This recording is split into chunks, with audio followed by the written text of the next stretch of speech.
Your Excellencies, colleagues and friends, and dear partner, Amal Basha, Sisters, Arab Forum for Human Rights, thank you for co-working and collaborating and co-organizing with us. Welcome to Stockholm, everybody. And welcome to this civil society discussion, a side event, which we call Women's Voices of Peace in Yemen.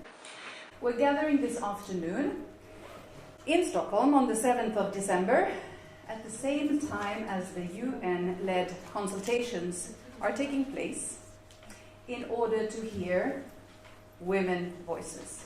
Because when women participate in peace processes, it is 15% more likely that violence will not erupt again in 2 years, and 35% more likely that violence will not erupt in 15 years. We all know these statistics.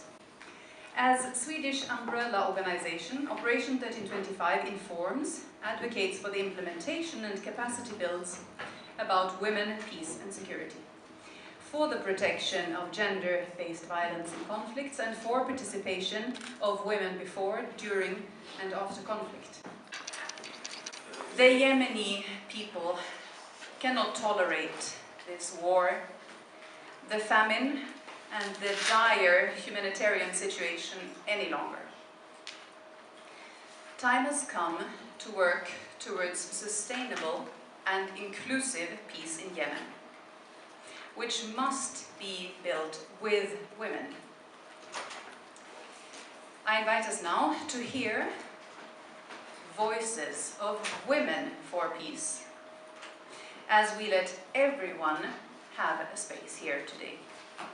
And with this, I would like to welcome now the feminist icon and our hero, Amal. Welcome, everybody. At the beginning, I would like to thank Operation 1325, whose leadership have been with the Yemeni women over the last 3 years in building our capacities, in training, and taking us to this road of the difficult road of peace process, and how to engage and how to become a voice of peace. And in this also, I would like to thank Karama, the Regional Network for Women, Peace and Security, for also being with SAF in searching our way to peace, supported by by our friends from the Dutch government. And also, I would like here to thank the UN Women for giving us this opportunity to come to Stockholm and to amplify the women's piece of voice. We are here because of these peace talks, and we are very gratitude for the government of Sweden to host these peace talks. It's not easy, it's very challenging, it's very we just wish that this peace talk is successful.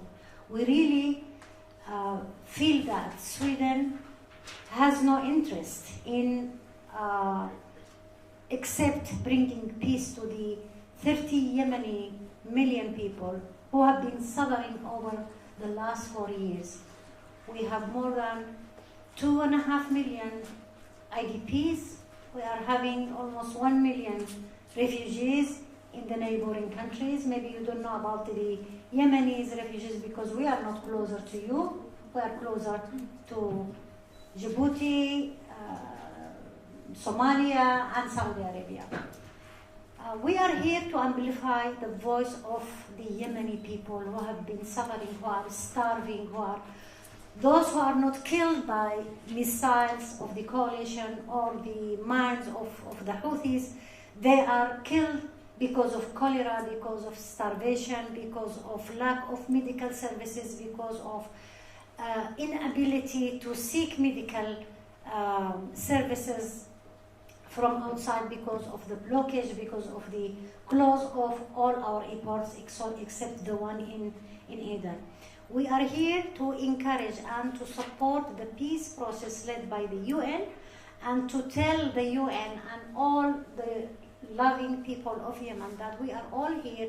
We are urging everybody to stand by the Yemeni people and to make this talk in Sweden a success one, because for years of death, destruction, and we have seen a lot where Yemen is now one of the most, catastrophe and humanitarian catastrophe in the world. We are not a rich country, we are not a sexy country, our war is not treated fairly at the international scene. Thanks to the death, maybe I'm not supposed to say this, but for what happened to Khashoggi may be put into the international arena, that the same system that is, having these atrocities is the same system that is, doing all of these, atrocities to the Yemeni people. Just imagine on a daily basis, millions of Yemeni children sleeping and fearing of the voice of the missiles, the voice of the airstrikes, the voice of shelling in residential areas. And even for those who, you would see in the film that those who are not killed by the missiles, they die because of the fear of the voice of the missiles. It is really a heartbreaking story, the story of the Yemeni people. We are here because we are having these wonderful women from Yemen, but they are, unfortunately, all of them are in the diaspora. We cannot bring Yemeni women from Yemen because of this, situation of war. Because nobody would allow Yemeni activists or human rights defenders to come to Europe to amplify. We could not bring 3 of our friends to be here because they could not get the visa. Although we are having, excellent relations with the Ministry of Foreign Affairs, but this is the reality of the Yemeni human rights defenders and civil society. We are here today because we are having hope that there are going to be an end to this war. For sure it is going to end, but we want it to end as soon as possible, because every day it means, people dying, children dying. And we are here also to say that, okay, we need this peace process to be inclusive, to include women at the table, to include the South, to include those marginalized, to include everybody, if we are really about to have a just, lasting, and sustainable peace. Thank you for your coming, and thank you for Operation, and thank you for my sisters who are coming to contribute to this panel. Thank you. I would like to welcome the first panel up here. So in the first panel, we are going to have witnesses, key eyewitnesses from women.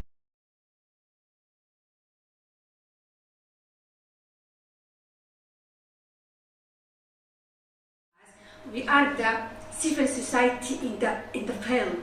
We know all the problem in the field. We work with the child, with the women, with all the Yemeni people. We know what's the problem exactly.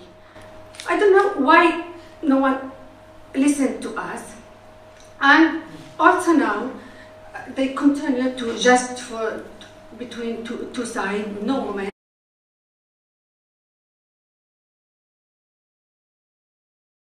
We cannot travel. We cannot go to participate, to go to conference, to training. It's just we are with our problem.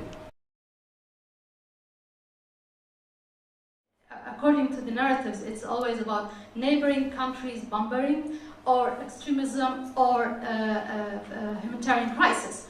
However, there's 2 things that the media is not covering, and this is the root of the problem.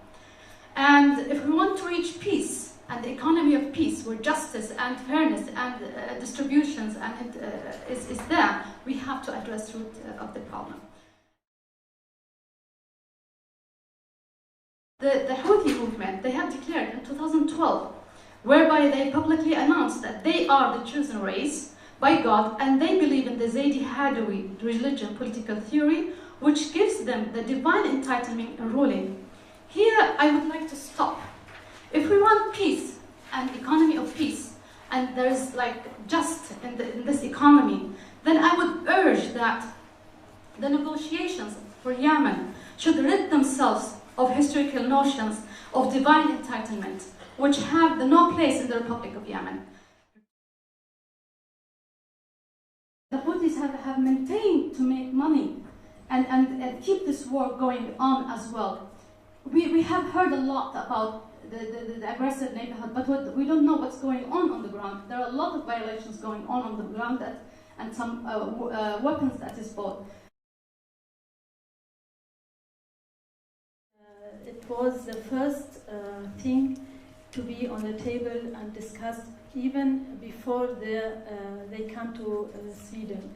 So I support, or we support this decision, and we think it's very important to have this and discuss this to build such as trust between the parties, and to also to solve a lot of problems for the families of these hostages and prisoners.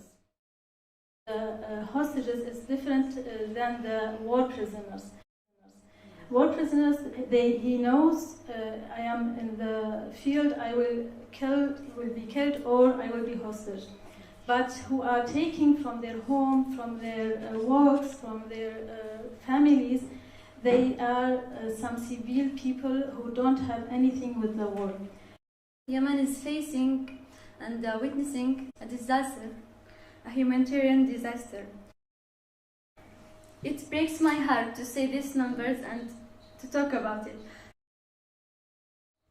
We have 3 million Yemeni. They have left their houses, and some of them are living in camps in very hard situation, and many people couldn't leave their houses because they don't have money and they don't have the ability to leave. So they are suffering dangers of death. And even the lucky ones who went out of Yemen to other countries, they haven't get any resettled. So they have also many problems. I know there is many international efforts to contain this disaster, but all of this doesn't cover like only 60%, and this 60% doesn't reach all the people who need it because of the conflicts, especially in port of Hodeidah. And as we all know that many of roads and bridges has been destroyed. So many of people who needs this support and help can't have it. Me and my sisters here, we are talking in a state of millions of Yemenis. We feel very responsible because this is really important message. I want you, all of you, to help us and support us by like these events, and yeah, thank you.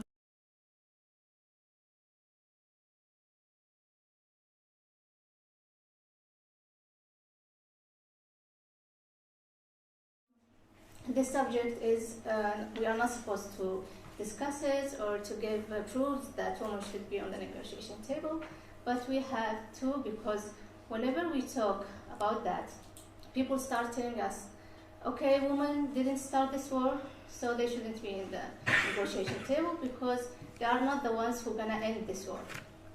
The second debate is women don't have any influence in this war, so they cannot end this war. And I will be talking about to prove that these two things, the comments, are wrong.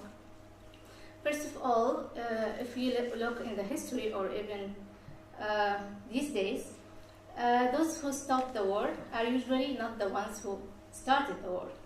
Women are actually already solving the problems and solving the conflict. So why they are not represented on the negotiation table? I was really shocked when I saw the two delegations. There is only one woman. This is unacceptable. And the voice of those who want to stop this war is not there. So how are we going to stop this war if we can't hear them?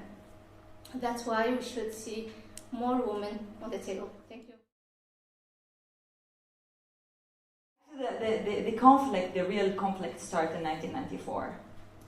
So South Yemen, actually, it was a state.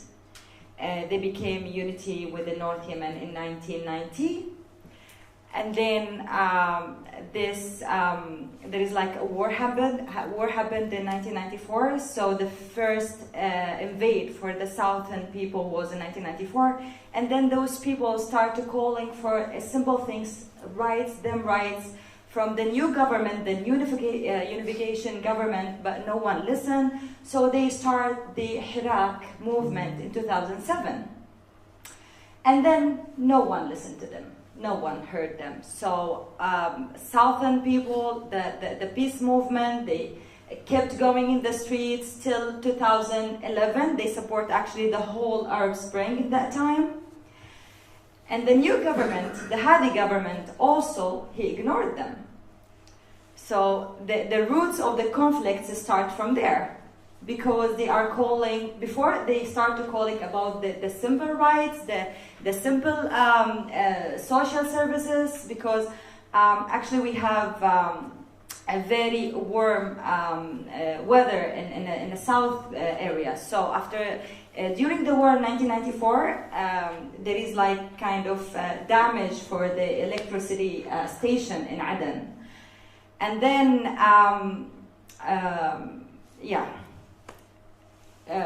what they call it, the national dialogue came after the Hadi government in 2013. They supposed to be a part of that national dialogue, but they didn't give them a chance, actually, because they said we want to be in this national dialogue as a hub, because we've been a state. We became a unity in 1990, so this is our right to start to talk about what we want. They ignored them again. And then Hadi, the Ansarullah or the Houthi, they refused the outcomes from the national dialogue. So they took all over Sana'a. And then the President Hadi, who is actually southern by genes. Yeah, genets. And then they thought in that time maybe he's gonna go and say now the South come back again as a state. They defend the territory because they want them states back, what they believe. And he ignored them again. So now they're fighting with him because they believe that this time they're gonna get them rights as before. Maybe for the state, they are calling for the, now they start to calling for the right to self-determination if they want to stay in this unification or not. So the roots of the conflict start in 1994. It's not a new conflict actually in Yemen. I wish, frankly speaking, I wish if I can be optimistic about this peace talk, because one of the main causes in Yemen, it's the southern issue, and it's not even in the peace negotiation right now. It's very sad to say that. I hope they can build the confidence in this, build the trust between the two parties. I wish if they can make something, a real solution for the peace process in Yemen, because people in south and north, they are starving. There is a lot of famine in those both places. People, they really feel tired from this war in both sides. So it's a long history. I can speak till tomorrow about that, but yeah, we have only 4 minutes, so thank you. If there is another, questions you can ask later. Thank you very much.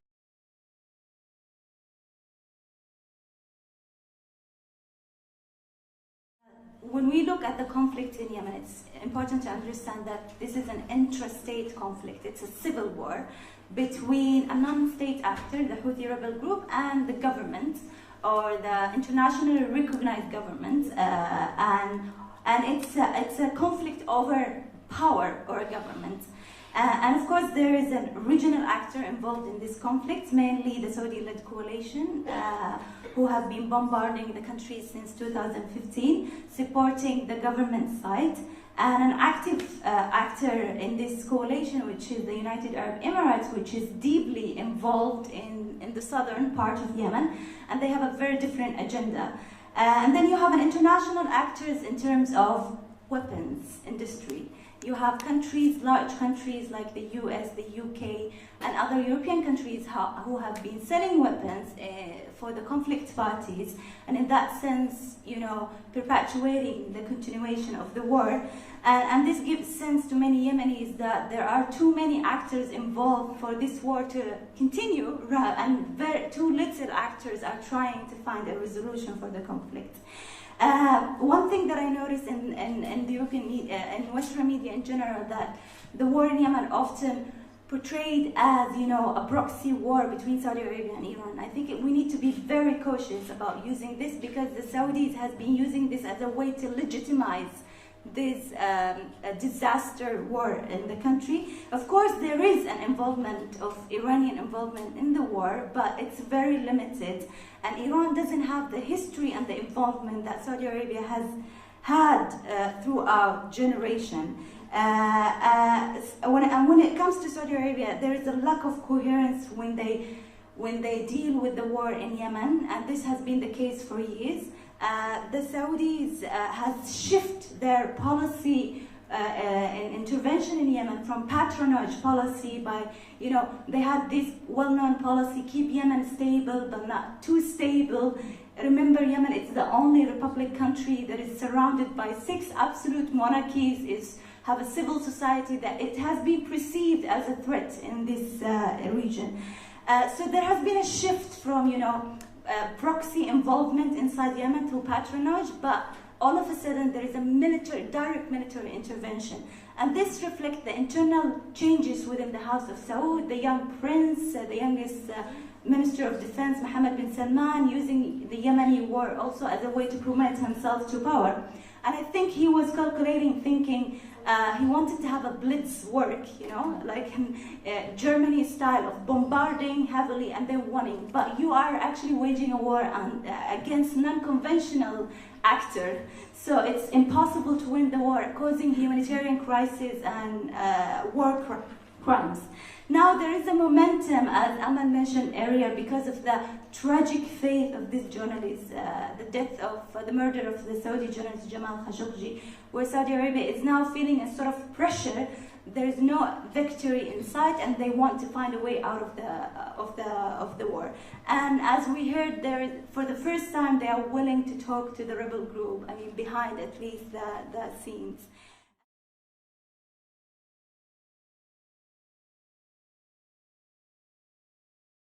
Moving quickly to women's role, Yemen, of course, like many other countries in the region, it's a patriarchal country, but there are women's movement and a feminist movement trying to challenge this patriarchal norm. But what happened after the war, women are pushed into their social norms, traditional norms, and during the last peace talk in Kuwait, the warring parties during the negotiation, they disagreed in every single question. The moment they were asked to include women, both of them agreed on to exclude them. So excluding women was the only issue they actually agreed on, ironically. So, and it's interesting because the warring party has been all the time referring to the National Conference dialogue, the dialogue that was ongoing during the transitional period in post-Arab Spring, and women has managed and mobilized very strongly to ensure 30% of their to be represented in the national dialogue. So the warring party often refer to the outcome of the national dialogue to be the starting point of the negotiation, but except mentioning the 30% women's participation. So therefore it's important to push for women participation at early stage, because there is no appetite, and the countries who are involved, Saudi Arabia, Iran, the warring parties, and even external international actors who are selling weapons, this militaristic stance of view doesn't care about women participation.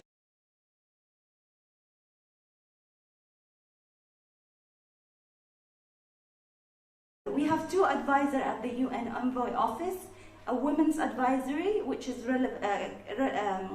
similar to the Syrian case, and then a few days ago they set up a political advisor where it consists of 5 people and 2 women.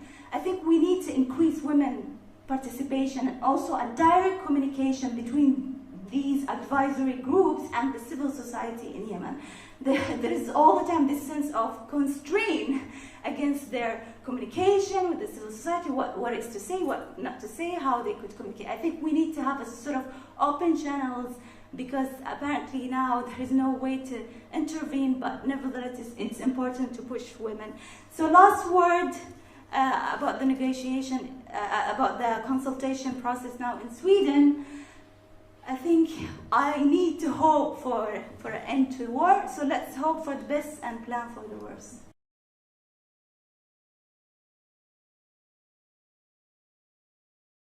Nobody is listening to us because we are not as powerful as those who are carrying the arms. So this is the dilemma in Yemen, and even now who are holding this consultation, it is the people who are carrying the arms, who are having the power. And they are not interested actually in peace, because they have gained a lot from this war. Look now at this, arm industry. Yemen has been a huge market for arms. Before the war, Yemen one of the most, had high rate of prevalence of small arms and all of these arms. So it is now Yemen is the market for the big, this arms, corporates. Now we have this war, and everybody is involved in this arm trade. So why they want all of these arms? I mean, to use it against a very poor country that doesn't have the basic knowledge. Now we are back like 50 years since we were. The Western governments, unfortunately, they are fueling the war because they are, they want to maybe look nice, that okay, they want peace and they want to solve the problem of migration and they don't want any more headache, but at the same time, they are very much involved on arms selling.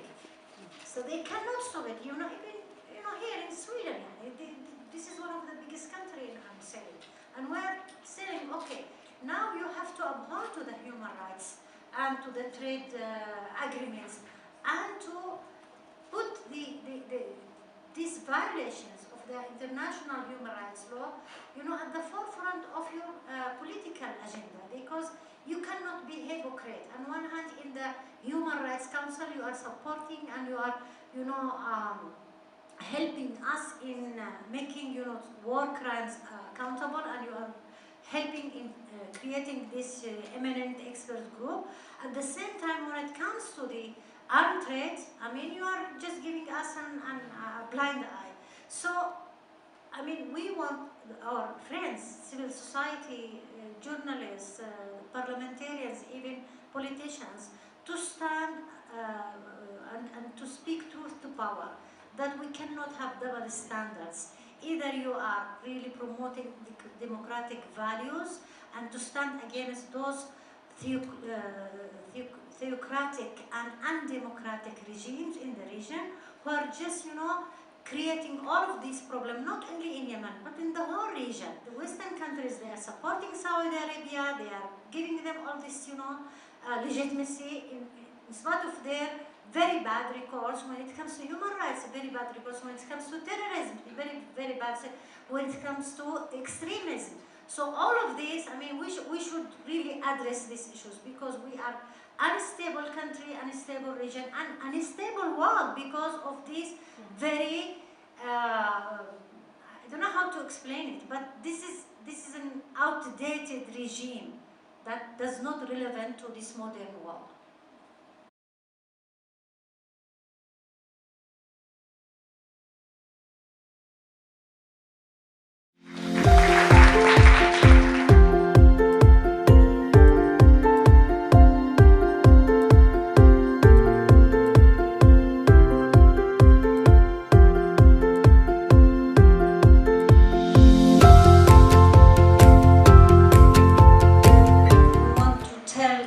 Stakeholders, the negotiators, that we are here and we are watching you, and we are not leaving here unless we listen that there are fruitful results of this mission to Sweden. Let's make the Swedish consultation or dialogue or whatever we are calling it a success. We want really to have a new chapter in this war which leads to a sustainable and just and lasting peace. Thank you very much for your support. Maybe after we are having the peace to come to Yemen and to see how beautiful the Yemeni country and the Yemeni people. Thank you very much. And,